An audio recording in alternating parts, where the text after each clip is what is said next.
नमस्कार, जोहार।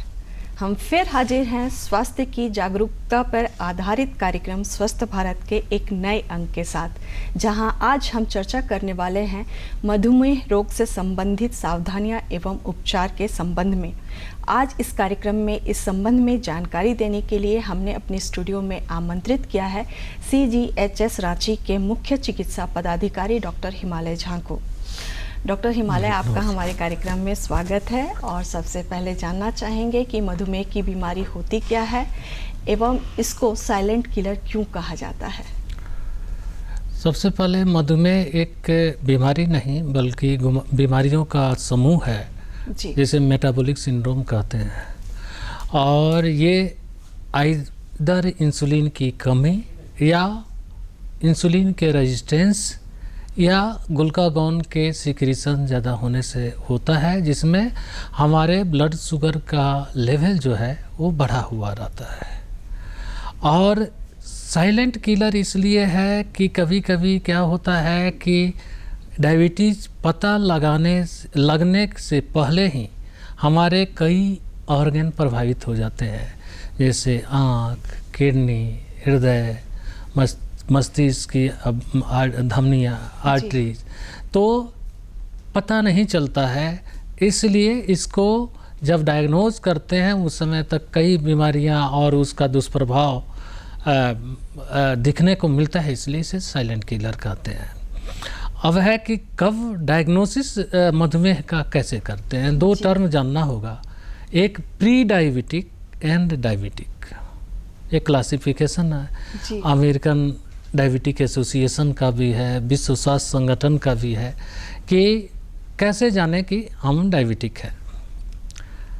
अगर आपका फास्टिंग शुगर 110 से 125 है तो आप प्री डायबिटिक हैं, डायबिटिक नहीं है जी। आप प्री डायबिटिक हैं।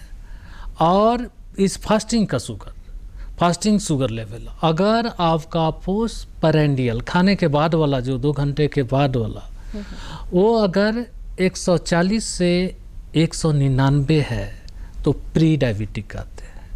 लेकिन अगर 126 और उससे ज़्यादा है, पोस्ट प्रांडियल 200 और उससे ज़्यादा है, तो फ्रैंक डायबिटिक कहते हैं।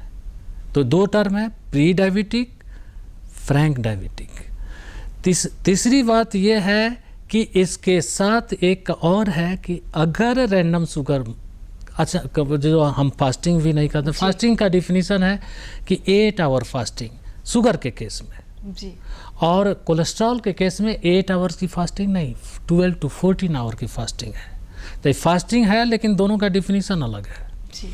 रैंडम का अर्थ होता है कि कभी भी अगर हमको ऐसी ज़रूरत हुई, हम शुगर कराएं, 200 उससे ज़्यादा है, और साथ में शुगर का सिम्टम्स क्या हो सकता है, पोलीयूरिया मतलब ज़्यादा पेशाब लगना, पोलीडिप्सिया और पोलीफेजिया और वेट लॉस जी। अगर ऑल ऑफ सडन किसी का वेट लॉस हो रहा है तो डायबिटिक की संभावना हो सकती है। अब एक और प्रश्न उठता है कि किसका कब डायबिटीज का जांच कब होना चाहिए।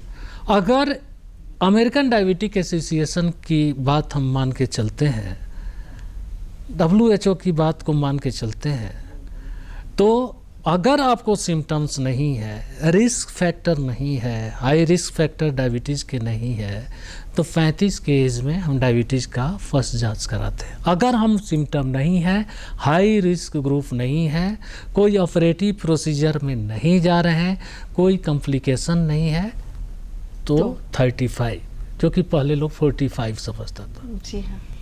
और अगर हमको हाई रिस्क ग्रुप किसको कहेंगे, जिसमें अगर ओबेसिटी है जी, 30 kg पर मीटर स्क्वायर से ज़्यादा हमारा बॉडी वेट है, लेकिन एटलीस्ट इंडियन के लिए 23 kg पर मीटर, क्योंकि इंडियन पेशेंट जो है डायबिटिक प्रोन ज़्यादा है जी हाँ। तो 30 क्या अगर BMI हम लेके चलते हैं तो बहुत मरीज जो है प्रिवेंशन के रूप में उनका डायबिटीज़ का जांच नहीं हो पाता है।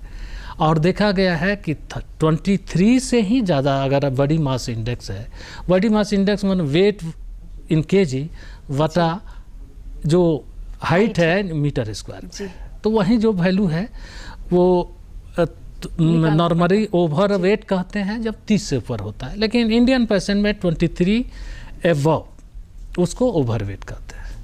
तो अगर हाई रिस्क पेशेंट कौन है, जो जिनको ओबेसिटी है, मेटाबॉलिक सिंड्रोम है, तीसरा है फर्स्ट डिग्री रिलेटिव अगर डायबिटिक है, लेडीज को खास करके पॉलीसिस्टिक ओवरी डिजीज है, उसके बाद गेस्टेशनल डायबिटीज़ है।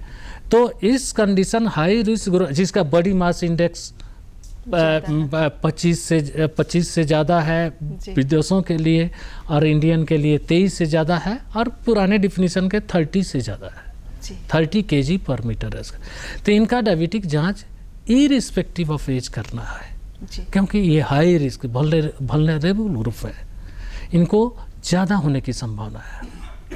तो ये रिस्क फैक्टर का असेसमेंट होना ज़रूरी है, और नहीं तो 35 के एज में, जैसा मैडम आपने पूछा, हमने दर्शकों से शेयर किया। जी जी, देखा जा रहा है कि हमारे यहाँ दिन प्रतिदिन जो मधुमेह के मरीज हैं उनका आंकड़ा बढ़ता ही जा रहा है। अगर हम चाइना से कंपेयर करें तो चाइना की तुलना में धीरे धीरे हमारे यहाँ भी ऐसा माना जाता है कि चाइना में सबसे ज़्यादा मधुमेह के मरीज हैं। उसके बाद देखा जा रहा है कि हमारे यहाँ भारत में भी दिन प्रतिदिन मधुमेह के मरीज जो है वो बढ़ते जा रहे हैं। तो इसका मुख्य कारण आप क्या क्या मानते हैं? देखिए, एक तो हम लोग मान के चलते हैं या देखा गया है साइंटिफिक प्रूफ के साथ है कि जेनेटिक हिस्ट्री, अगर वंशानुगत बीमारी है, लेकिन इसमें इन्वायरमेंटल कॉज भी है, हमारा लाइफ स्टाइल भी है। इसकी चर्चा ज़रूरी है, दवा से ज़्यादा ज़रूरी है, क्योंकि या तो हम प्री डायबिटिक नहीं हो पाए, प्री डायबिटिक हैं तो हम डायबिटिक फ्रैंक डायबिटिक नहीं हो पाए। मैंने साझा किया, इसीलिए प्री डायबिटिक का डिफिनीशन ये नहीं कि 112 आ गया मतलब डायबिटिक हो गए, 114 फास्टिंग लेवल आ गया आप डायबिटिक हो गए। आप प्री डायबिटिक है, आपको उसी वहीं अवेयर या उससे पहले अवेयर होना है। तो ये जो है, एक तो आपकी मैंने चर्चा किया कि लाइफ स्टाइल का क्या डिजीज है, आपका ओबेसिटी है जी। वो क्यों होता है? जंक फूड खाने से है, हमारा जो बैलेंस डाइट नहीं है, रिफाइंड कार्बोहाइड्रेट ज़्यादा खाना है, फैट खास करके सैचुरेटेड वसा जो है, संतृप्त वसा ज़्यादा खाते हैं, कोई वॉक नहीं है, कोई एक्टिविटी नहीं है, सेडेंटरी लाइफ स्टाइल है, अपलॉज कुछ ऐसी दवाइयाँ हैं जो खाने से डायबिटीज़ होने की संभावना अर्ली हो जाती है या प्रेसिपिटेट कर जाता है। कुछ बीमारियां ऐसा है जिसमें डायबिटीज उसके कारण से होता है।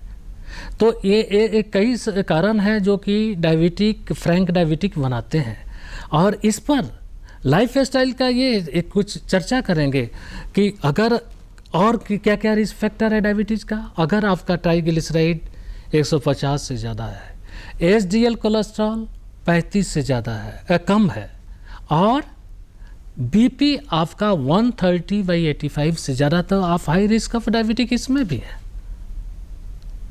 इसमें भी ये सब फैक्टर, केवल फैक्टर ओबेसिटी ही नहीं है, कई कारण है, और इन कारणों से देखना होता है कि डायबिटीज़ का इलाज सिर्फ डायबिटीज़ का इलाज नहीं, बल्कि कोलेस्ट्रॉल का भी इलाज है, लाइफ स्टाइल ठीक रखना है, उसके बाद साथ में हमारे कई ऑर्गन है उस पर दुष्प्रभाव पड़ रहा है, उसका चेकअप कराना ज़रूरी होता है।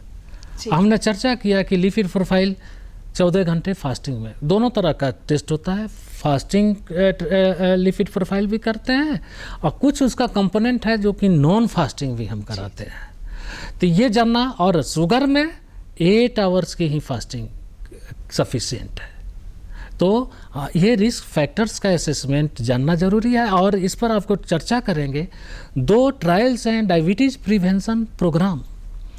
डायबिटीज़ प्रिवेंशन प्रोग्राम देखा गया कि आखिर जो प्री डायबिटिक पेशेंट हैं उनको अगर बढ़िया लाइफ स्टाइल मॉडिफिकेशन दिया जा रहा है और कर रहे हैं, 150 मिनट मतलब 30 मिनट का ब्रिस्क वॉक डेली कर रहे हैं, यानी कि हफ्ते में 150 एक दिन रेस्ट डे, एक दिन रेस्ट डे होना चाहिए मसल को थोड़ा कुल रेस्ट मिलने के लिए। तो ब्रिस्क वॉक करने वाले को डायबिटीज का इंसिडेंस जो है वो काफ़ी घटा मिला जी।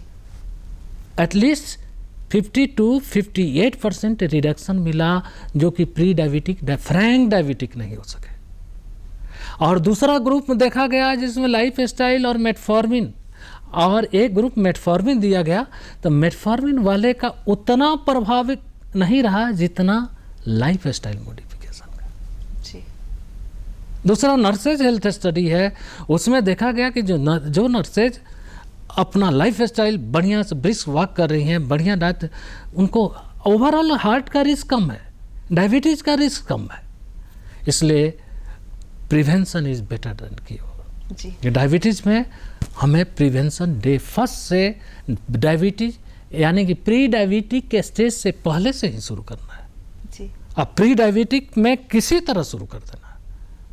ऐसे भी कहा जाता है कि मधुमेह जो है वो जीवन शैली की बीमारी है। अगर हमारी जीवन शैली सुव्यवस्थित नहीं होती है तो हमारा शरीर जो है वो कई बीमारियों का घर बन जाता है, जिसमें कि सबसे प्रमुख अगर कहा जाए तो वो है मधुमेह। यहाँ पे मधुमेह की जब हम बात कर रहे हैं तो ये जान लेना ज़रूरी है कि टाइप 1 और टाइप 2 डायबिटीज़ क्या होती है। हाँ, देखिए टाइप 2 डायबिटीज़ हम लोग लाइफ स्टाइल वाली डायबिटीज़ कहते हैं, जो कि बोले कि इंसुलिन डिफिशियंसी, इंसुलिन रेजिस्टेंस के कारण होता है। अक्सर हाँ पेशेंट ओबेज होते हैं, बॉडी मास इंडेक्स ज़्यादा होता है, मेटाबॉलिक सिंड्रोम होता है, और साथ में एकैंथोसिस निग्रिकेंस, कई उसके पहचान के तरीके हैं, वेस्ट सरकम्फ्रेंस है, कई चीज़ें हैं। टाइप 1 डायबिटिक मरीज जो है वो अक्सर हाँ ओबेज नहीं होता है।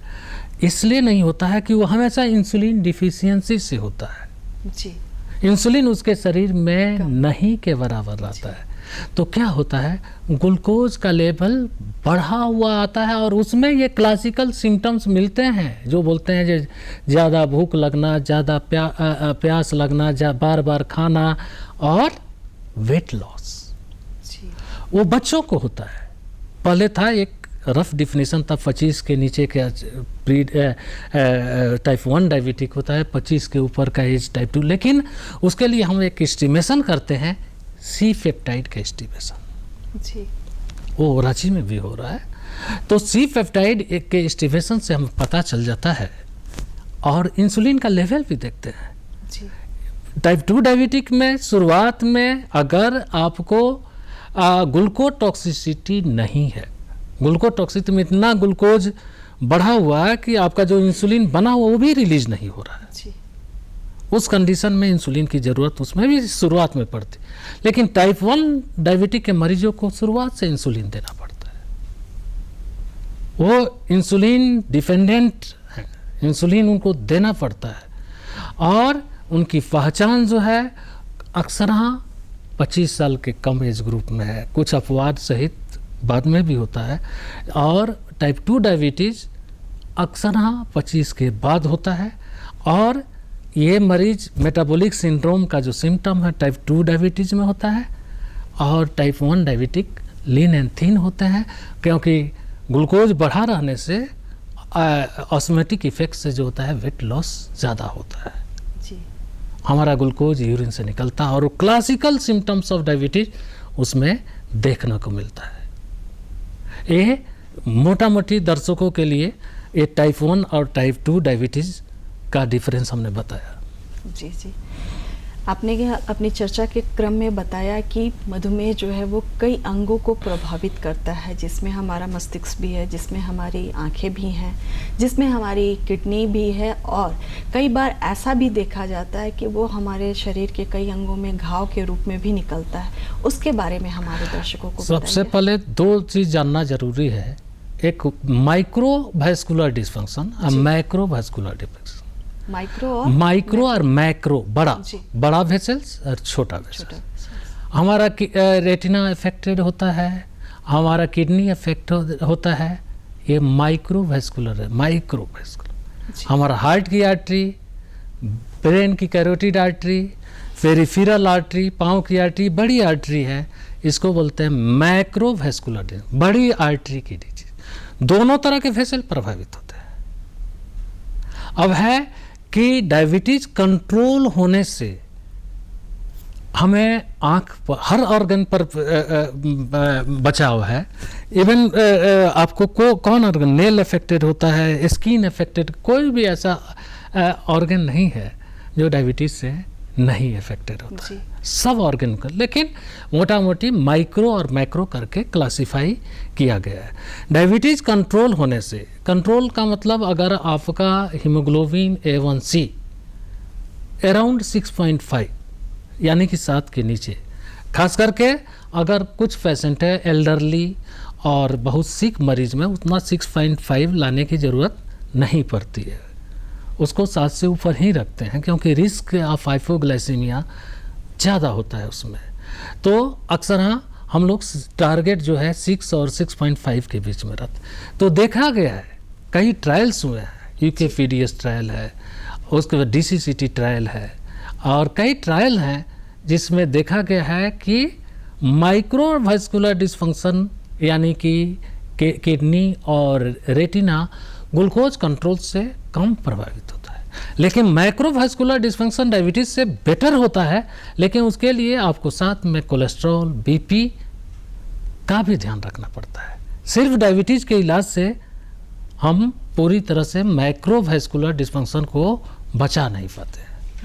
इसलिए हमें डायबिटीज का कंट्रोल, एक्यूट कॉम्प्लिकेशन से भी बचना है, डायबिटीज की जो एसिडोसिस से बचाना है, और जो हमारा मेटाबॉलिक इफेक्ट रहता है उससे भी बचाना है, हाइपरऑस्मोलर कोमा से बचाना होता है, साथ में हमारे वाइटल ऑर्गन को भी बचाना होता है, जिससे हमारी मॉर्बिडिटी और मोर्टिलिटी दोनों प्रभावित ना हो। जी जी। तो जैसा आपने कहा कि बचाव भी बहुत ज़्यादा ज़रूरी है, तो अब हम बचाव की बात कर लें कि अगर कोई मधुमेह से ग्रसित व्यक्ति है तो उनको कौन कौन सी सावधानियां बरतनी चाहिए, हमें किस तरह का जीवन शैली अपनाना चाहिए कि हम अपना बचाव कर सकें, और दूसरी बात इलाज के बारे में भी थोड़ी थोड़ी जानकारी अगर हमारे दर्शकों को हो जाए तो उनके लिए बहुत लाभदायक होगी। फर्स्ट ये जानना है कि हमें कितना एक्सरसाइज करना है, किस तरह की एक्सरसाइज करना है। एक्यूट कंडीशन रहे, अगर 500-600 शुगर रहे, एक्यूट कॉम्प्लिकेशन अगर डायबिटीज़ का है, तो उस कंडीशन में एक्सरसाइज अवॉइड करना है। जी। हमें उस पीरियड में नॉर्मल एक्टिविटी करें, लेकिन हैवी एक्सरसाइज एक्यूट कंडीशन में नहीं करना है। शुगर जब कंट्रोल हो जाए, हम जान लें कि एक्यूट कंडीशन, एक्यूट कंडीशन क्या होता है कि एक्यूट अगर मान लीजिए कि डायबिटिक कीटोसिडोसिस कोमा का मरीज, वो तो कर ही नहीं पाएगा। बहुत हाई शुगर लेवल है, अगर मान लीजिए फास्टिंग हमारा 250 से ऊपर है, पोस्टप्रांडियल 400-500 है, उस कंडीशन में हमें इंतज़ार करना होगा शुगर कंट्रोल होने का, और कंट्रोल होने के बाद फिर आप रेगुलर एक्सरसाइज करें, रेगुलर एक्सरसाइज करें, एरोबिक एक्टिविटी करें, सप्ताह में 30 मिनट का ब्रिस्क वॉक करें, और ब्रिस्क वॉक के साथ मसल स्ट्रेंथिंग और बोन स्ट्रेंथिंग एक्सरसाइज, जिसको एनारोबिक एक्सरसाइज भी कहते हैं, वो भी करना ज़रूरी होता है, क्योंकि साथ में डायबिटिक में मसल वेस्टिंग होता है, बोन मास कम होता है, और ये दोनों करना ज़रूरी होता है। यानी कि 150 मिनट का ब्रिस्क वॉक बहुत बढ़िया एक्सरसाइज है। दूसरी बात है कि डाइट की 150 मिनट्स का वॉक जो है वो 7 दिनों के बीच में हम लोग बांट सकते हैं। हाँ जी, बांट दो, 30 मिनट कर डे है, 2 डेज बच जा रहा है रेस्ट डे, आप उससे ज़्यादा भी कर सकते हैं। मिनिमम 150 मिनट का ब्रिस्क वॉक करना जरूरी है। दूसरी बात है कि जहाँ डाइट की बात होती है, आप जंक फूड और रिफाइंड ये दोनों नहीं ले। रिफाइंड अगर हम होल ग्रेन लेते हैं, होल ग्रेन मतलब अगर जो अंकुरित अनाज है, दाल है, ये सब लेते हैं, साथ में ग्रीन वेजिटेबल्स लेते हैं, फिर कैलोरी की बात उठती है। अक्सर डिपेंडिंग अपॉन एक्सरसाइज, फिर हमारी एक्टिविटी पर है, सेडेंट्री लाइफ है, एक्टिव लाइफ है, वेरी एक्टिव लाइफ है, उस हिसाब से हम कैलोरी जो है 1200 से 18 किलो कैलोरी लेते हैं। जी। अब उस कैलोरी को भी डिवाइड करना होता है, जो ब्रेकफास्ट में जो मैक्सिमम और सबसे मिनिमम डिनर में लेना चाहिए। ब्रेकफास्ट छोटा नहीं होना, वो हैवी होना चाहिए, और डिनर जो है वो छोटा होना चाहिए। और कोशिश करें कि कार्बोहाइड्रेट जो है वो जो हमारा फूड है उसका 50 to 60% से ज़्यादा नहीं हो। अगर है भी तो वो रिफाइंड नहीं हो, मैदा रूप में नहीं हो, और चावल भी हो तो वो आपको कोशिश करें कि पारा बॉइल्ड रहे, अमाउंट उसका कम हो। दूसरी बात है कि जो हमारा कोई भी फूड है वो होल ग्रेन के रूप में हो तो बेटर है। वेजिटेबल्स जो भी हैं, ग्रीन वेजिटेबल्स हैं, वो जितना हम ले सकें। तीसरी बात है कि अगर हम फैट का सेवन करते हैं तो कोशिश करें कि सैचुरेटेड वसा ना लें। जी। हम पॉली अनसैचुरेटेड, मोनो अनसैचुरेटेड लें। जी। और फैट जितना ही होगा, ज़्यादा होगा, तो उस कंडीशन में हमारा coronary artery disease, peripheral artery disease, ये सब होगा। इसलिए संतृप्त वसा कम से कम लें। जी जी। ऐसा कहा जाता है कि जो लोग डायबिटीज़ के मरीज हैं उनको फास्टिंग नहीं करना चाहिए, ऐसा क्यों? देखिए, कंसेप्ट इंटरमिटेंट फास्टिंग का भी है, लेकिन वो डिपेंड करता है। इंटरमिटेंट फास्टिंग का कंसेप्ट है, रमज़ान में भी लोग करते हैं, डायबिटिक हैं, डायबिटीज़ की दवाइयाँ लेते हैं, और इंटरमिटेंट फास्टिंग का फ़ायदा भी होता है, लेकिन वो कंडीशन है किस दवाई को लेते हैं। उसमें ऐसा तो नहीं है कि शुगर डाउन हो जाएगा। तो इंटरमिटेंट फास्टिंग जो है, आप ऐसा होता है कि हम एक बार की मील लेते हैं, अब रेस्ट 12 से 14 घंटा खाना नहीं खाते। जी हाँ। अगर आप ऐसी दवाइयाँ ले रहे हैं जिसमें हाइपोग्लाइसीमिया का रिस्क है, इंसुलिन ले रहे हैं जिसमें रिस्क है, तो फास्टिंग बचाना है। लेकिन एक डायबिटीज़ कंट्रोल, वेट कंट्रोल का तरीका इंटरमिटेंट फास्टिंग भी है, लेकिन वो बिना फिजिशियन के राय से, आपके टाइप कितना डायबिटीज़ का लेवल है, किस तरह की दवाइयाँ ले रहे हैं। जो दवाइयाँ खास करके जैसे मेटफॉर्मिन है, मेटफॉर्मिन में आपको हाइपोग्लाइसीमिया का रिस्क नहीं होता, लेकिन मेटफॉर्मिन खाने वाले को मिनिमम कार्बोहाइड्रेट भी लेना होता है। जी। कंप्लीट, जैसे आपको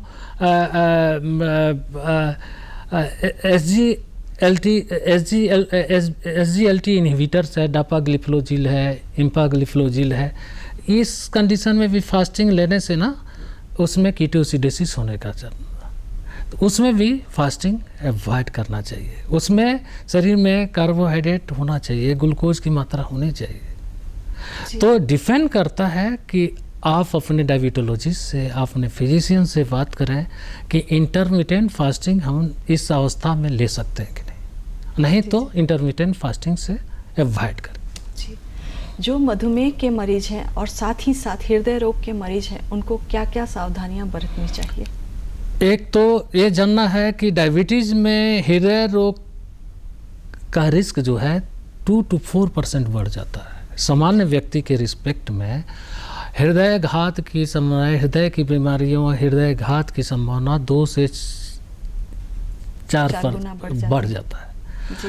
और ये हाई रिस्क ग्रुप है। डायबिटीज़ जो है वो हाई रिस्क ग्रुप है हृदय रोग के लिए, ठीक है।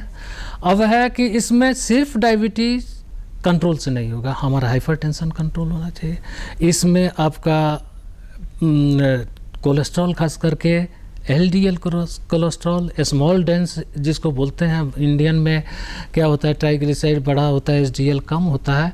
LDL नॉर्मल या हाई होगा, लेकिन स्मॉल डेंस बढ़ा रहता है। तो इस कंडीशन में small LDL cholesterol less than 70 होना चाहिए, लेस देन 70 होना चाहिए। तो कोलेस्ट्रॉल भी कंट्रोल करना है। इसमें भी लाइफ स्टाइल मॉडिफिकेशन, साथ में दवाइयों का सेवन, डायबिटिक की दवा हो, कोलेस्ट्रॉल की दवा हो, BP की दवा हो, और हो सकता है एंटी प्लेटलेट एस्पिरिन और क्लोपिड्रोग्रेल की जो भी ज़रूरत पड़ती है depending on condition of the patient वो ज़रूरत पड़ती है।